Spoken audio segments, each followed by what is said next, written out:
दोस्तों, स्वागत है आपका मेरे चैनल में। मेरा नाम धर्मेंद्र मिश्रा है और मैं इस चैनल के माध्यम से हर रोज़ बीपीएससी मेंस आंसर राइटिंग की प्रैक्टिस करता हूं और आपको भी हर रोज़ एक क्वेश्चन देता हूं ताकि आप भी इसे प्रैक्टिस कर सकें। इस सीरीज़ के माध्यम से आप सीखते हैं आंसर फॉर्मेट, कुछ टेक्निक्स जैसे डायग्राम का यूज कैसे करें और बहुत सारा कंटेंट्स। तो प्लीज़ इस सीरीज़ को फॉलो करें। एग्ज़ाम आते तक हम लोग 100 से 150 टॉपिक का आंसर लिख चुके रहेंगे, उसके कंटेंट्स समझ चुके होंगे। तो बिना देर के शुरू करते हैं और अंत तक देखिएगा। आज का क्वेश्चन है right short note on Patna club painting. ये प्रीवियस ईयर का क्वेश्चन है और बहुत ही इम्पोर्टेंट क्वेश्चन है, इस साल भी आने की उम्मीद है। तो शुरू करते हैं। हमारा इंट्रो पे तो ही बेसिक रहता है। पटना कलम was a painting of school that flourished in Bihar. Bihar में कहाँ हुआ था वो भी लिख दो यहीं पे, कहाँ कहाँ हुआ था। पटना, दानापुर और आरा में। During 18th 19th century. क्या ख़त्म हो गया इंट्रो? नहीं, इसमें आपको ये भी लिखना पड़ेगा। Emerging from Mughal it shifted the focus from royal grandeur. पहले रॉयल फ़ोटो बनाते थे वो लोग कोर्ट आर्ट्स से डेली लाइफ ऑफ कॉमनर्स। ये रहा बेसिक इंट्रो। फिर हम बॉडी की तरफ भागते हैं। बॉडी होगा artistic features and techniques. Artistic features and techniques क्या है? Distinctive aspects. ये डिफर हुआ करते थे किससे? Differ from Mughal miniature art. ये पूरा ही अलग हुआ करता था जो इसको यूनिक बनाता था। दूसरा क्या हो जाएगा? आर्टिस्टिक फीचर्स में मिनिएचर एंड पोर्टेबल, छोटा हुआ करता था। ठीक है। Most work were miniature, easy to carry. ठीक। और यही वजह था इसको पॉपुलर होने के लिए। ठीक है, क्योंकि ब्रिटिश इसको लेके जा सकते थे अपने देश एज ए मेमोरीज। उसके बाद एक इसका फीचर्स है कजली सियाई। कजली सियाई क्या होता है? जैसे हम कोई भी आर्ट्स बनाते हैं तो पेंसिल से आउटलाइन ड्रॉ करते हैं, लेकिन कजली सियाई के अंदर हम डायरेक्ट ब्रश का यूज करते हैं। तो direct use of brush without making outline by pencil. चलो, इसमें क्या इन्फ्लुएंस था किसी का? हाँ भाई, तो एक आप छोटा सा जगह बच रहा है तो हम यहाँ पे बना दे रहे। इन्फ्लुएंस ब्रिटिशर्स का था। इन्फ्लुएंस ब्रिटिशर्स का क्या इन्फ्लुएंस था? शेडिंग। पर्शियन इन्फ्लुएंस भी था। क्या था पर्शियंस का? क्या था पर्शियंस का? Fine line. पर्शियंस का,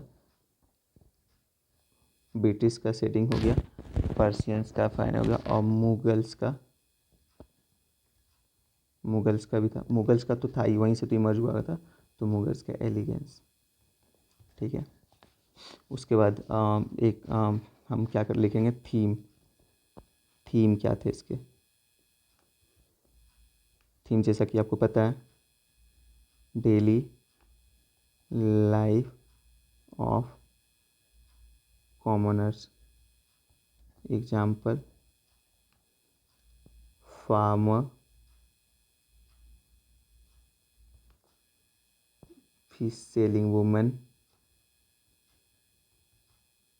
एक्सेट्रा। ठीक है,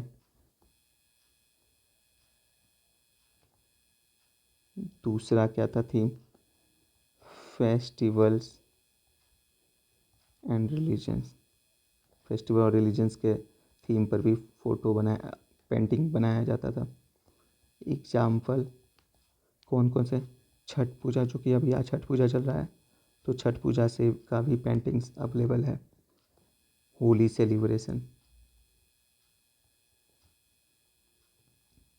और सोनपुर मेला का जो है ना, उसका भी फ़ोटो था, फोटो नहीं सॉरी, पेंटिंग उसका भी था।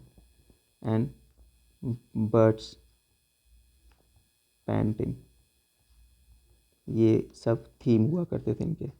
कॉजेज पे आ जाते हैं, कॉजेज ऑफ डिक्लाइनिंग। डिक्लाइन क्यों हुआ भाई साहब, जैसा कि पता है 18वीं और 19वीं सदी के बाद है, समय की बात है ये, तो उस समय इंडस्ट्रियलाइजेशन आ गया था। ठीक है, बहुत सारे इन्वेंशन आ रहे थे, जिसके वजह से कन्वेंशनल चीज़ का डिक्लाइन हो रहा था, जैसे फोटोग्राफी और lithography becoming popular.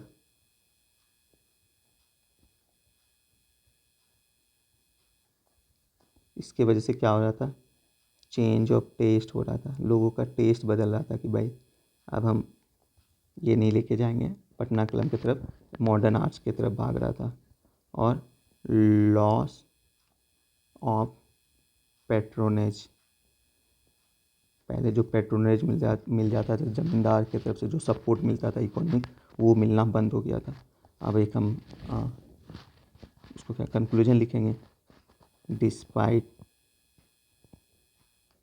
Declining of Patna कलम painting, it remains vital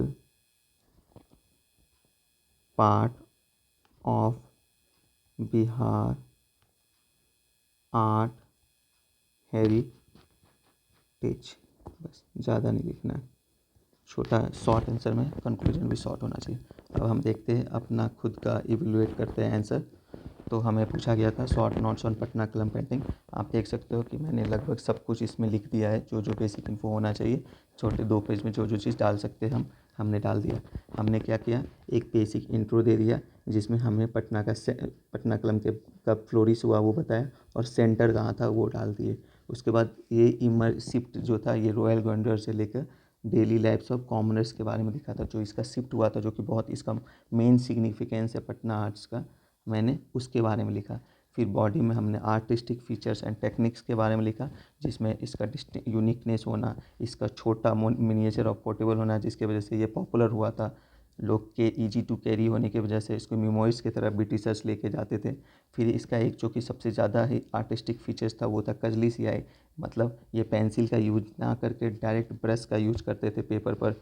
okay, फिर इन्फ्लुएंस, हर एक आर्ट्स कहीं किसी न किसी से इन्फ्लुएंस है हर एक आर्ट्स का, तो इसका भी आर्ट्स था। जैसे ये जो शेडिंग थे वो ब्रिटिशर्स से लिया गया था, पर्शियंस के फाइन लाइन और ड्रॉ लाइन पर्शियन से था, मुगल एलिगेंस था, मतलब भव्यता जो आर्ट्स में दिखता था, वो भव्यता पेंटिंग्स में वो मुगल से आया गया था।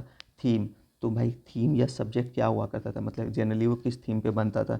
जैसे मुगल्स का थीम हुआ करता था कोर्ट्स हो पेंटिंग हो गया, राजा रानी हो गया, पर इसका theme daily life of commoners हुआ करते थे। फेस्टिवल और रिलीजन्स, जो हमें जो डेली लाइफ में जो फेस्टिवल्स दिखा करता था, छठ पूजा, होली सेलिब्रेशन, सोनपुर मेला, इससे रिलेटेड मुझे हमें इसमें पेंटिंग्स दिख जाते हैं। इसमें नेचर से रिलेटेड जैसे बर्ड्स पेंटिंग दिख जाते थे।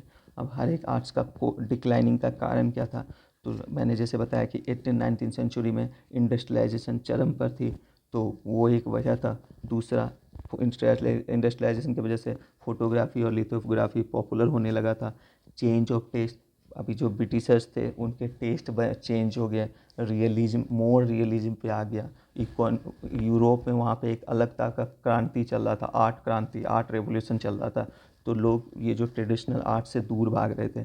इसकी वजह से लॉस ऑफ पेट्रोनेज, लोग जो थे ज़मींदार वगैरह इन्हें सपोर्ट करना बंद कर देते बेसिकली।